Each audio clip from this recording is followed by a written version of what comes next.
بسم اللہ الرحمن الرحیم. سامعین کرام، ایک مرتبہ پھر ایک نئی معلوماتی پیغام اور دلچسپ باتیں لے کے آپ کے پاس حاضر ہوئے ہیں. آپ دیکھ رہے ہیں ون اسلامک ٹیچ چینل. آئیے چند ذرا گفتگو سنتے ہیں. سناتا ہوں نا، امام صاحب بیان کر رہے تھے کہ 3 آدمی جہنم میں جائیں گے، ایک وہ جو زنا کرتا ہے، ایک وہ جو سود کھاتا ہے، تیسرا وہ ابھی کہنے لگتے تھے کہ آدمی اڑ جاتا تھا. امام صاحب ایک بات میری سن، وہ جو کھڑے ہوئے نا، اس نے کہا تیسرا یہ جائے گا جہنم میں. ٹھیک ہے، سر پہ انڈے رکھے جا رہا تھا. سیٹھ نے اس کو سر پہ انڈے رکھوائے. پہلے دیسی انڈے ہوتے تھے، ان سے چوزے بھی نکلتے تھے. تو شیخ چلی نے سوچا ابے اگر تو یہ انڈے لے کے بھاگ جا، تھوڑی دیر کے لیے آئیں گے ابو پیسے، میں کہوں گا چلو بھاگو یہاں سے. جیسے یوں کیا تو انڈے کا ٹکڑا نیچے. تو سیٹھ نے کہا کہ نالائق، اگر تیرا پاؤں کہیں ٹھوکر لگی ہوتی، اس پہ انڈے گرے ہوتے تو میں کہتا غلطی، تو نے تو خود یوں کر کے گرایا ہے، پیسے نکال. وہ کہتا تو اپنے انڈوں کو سوچ رہا ہے، میرا پورا خاندان تباہ ہو گیا.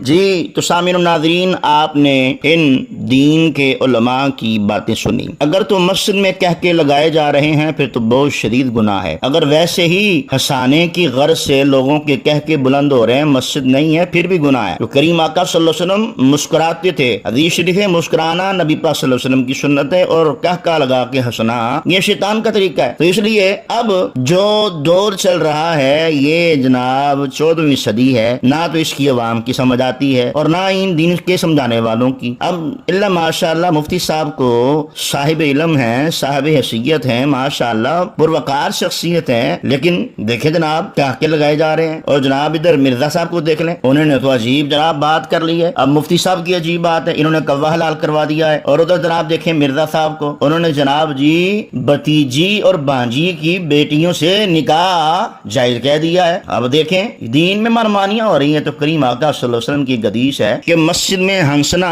قبر میں اندھیرا لاتا ہے. اب دیکھیے کہ مسجد میں لوگوں کو ہنسانا، حالانکہ تعلیم یہ دینی چاہیے کہ مسکرانا سنت ہے. ٹھیک ہے جی. اور ادھر ان دو باتوں پہ اگر گرفت کریں اور دیکھیں کہ جناب کوا حلال کر دیا مفتی صاحب.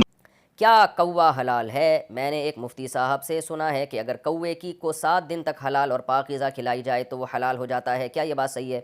جی صحیح ہے. اگر چند دنوں تک اس کو آپ نے پاکیزہ چیز کھلائی ہے تو کوا بھی پھر حلال جانور ہے. کیا ہوا بھائی؟ دراصل ہم جب بھی ہچکی لے رہے ہیں اچھا کوے کا آواز آ رہا ہے بھائی. کیا کھائے تھے؟ دراصل ہم 5 روپے والا چکن بریانی کھائے تھے. 5 روپے والا چکن بریانی؟ بھیا وہ کوا بریانی ہے. کوا بریانی؟ جی تو سامعین و ناظرین، آپ نے سنا کہ مفتی صاحب فرما رہے جی کوا حلال ہے. یہ تو ان پڑھے لکھوں کی باتیں ہیں کہ ان کا بس نہیں چلتا کہ یہ عوام کو جناب گدے بھی کھلائیں، عوام کو بندر بھی کھلائیں. وہ کوا حلال ہے. اور خدا کے بندے بات کرنے والی کرو، مسجد میں کہہ کے لگوا رہے ہو، دین کے نام پر جناب فتنہ فساد فرقے اور تفرقے پیدا کر رہے ہو اور عوام الناس کو گمراہ کر رہے ہو. اب یہ کہاں کی عقل مندی ہے بھائی؟ کوا حلال ہے. سوچو ذرا، کوا کھا کھا کے بڑا ہوا ہے. ٹھیک ہے، پھر تو ایسے کرو مولوی صاحب، آپ کوے والی بریانی لگا کے نا عوام کو کھلایا کرو، بڑا پرافٹ آئے گا. لیکن حضور والا ایسی گمراہی باتیں عوام الناس میں کرنے کی ضرورت ہی کیا ہے جس سے آپ کو تنقید کا نشانہ بنایا جائے؟ اور صاحب ایسی بات کر کے کیوں تفرقے کو ہوا دے رہے ہو؟ اور جناب والا ایسی بات کر کے عوام کو گمراہ کیوں کر رہے ہو؟ اب دوسری بات سنیے ذرا ان کی. کیا سب سے پہلے حضور صلی اللہ علیہ وسلم کا نور بنایا گیا؟ کیا یہ بات درست ہے کہ اللہ تعالیٰ نے سب سے پہلے نبی صلی اللہ علیہ وسلم کے نور کو بنایا اور پھر اس نور سے قلم، لوح محفوظ اور تمام مخلوقات کو پیدا کیا؟ نعمان صاحب انڈیا سے. نہیں جی، ایسی کوئی مستند حدیث نہیں ہے، من گھڑت روایات ہیں اس بارے میں. جی تو سامعین و ناظرین، ان دوسرا سوال جو ہے ادران صاحب نے کیا اور کہہ رہے جی نبی پاک صلی اللہ علیہ وسلم کے نور کو سب سے پہلے بنایا گیا. کیا اس نور سے اللہ تعالیٰ نے قلم کو، لوح کو، عرش کو بنایا؟ تو انہوں نے صاف انکار کر دیا. آئیے اس بات کو ہم قرآن و حدیث میں سنتے ہیں. امام عبدالرزاق اپنی سند کے ساتھ حضرت جابر بن عبداللہ انصاری رضی اللہ تعالیٰ عنہ سے روایت کرتے ہیں کہ میں نے اپنے آقا و مولا صلی اللہ علیہ وسلم سے عرض کی، یا رسول اللہ صلی اللہ علیہ وسلم، میرے ماں باپ آپ پر قربان، مجھ کو خبر دیجئے کہ سب اشیاء سے پہلے اللہ نے کون سی چیز کو پیدا فرمایا؟ تو آپ صلی اللہ علیہ وسلم نے فرمایا، اے جابر، اللہ تعالیٰ نے تمام اشیاء سے پہلے تیرے نبی صلی اللہ علیہ وسلم کے نور کو اپنے نور سے پیدا فرمایا. پھر وہ نور قدرت الہی سے جہاں اللہ تعالیٰ کو منظور ہوا سیر کر رہا تھا، اس وقت نہ لو تھی، نہ قلم تھا، نہ بہشت تھی، نہ دوزخ تھا، نہ فرشتے تھے، نہ آسمان تھا، نہ زمین تھی، نہ سورج تھا، نہ چاند تھا، نہ جن و انس تھے.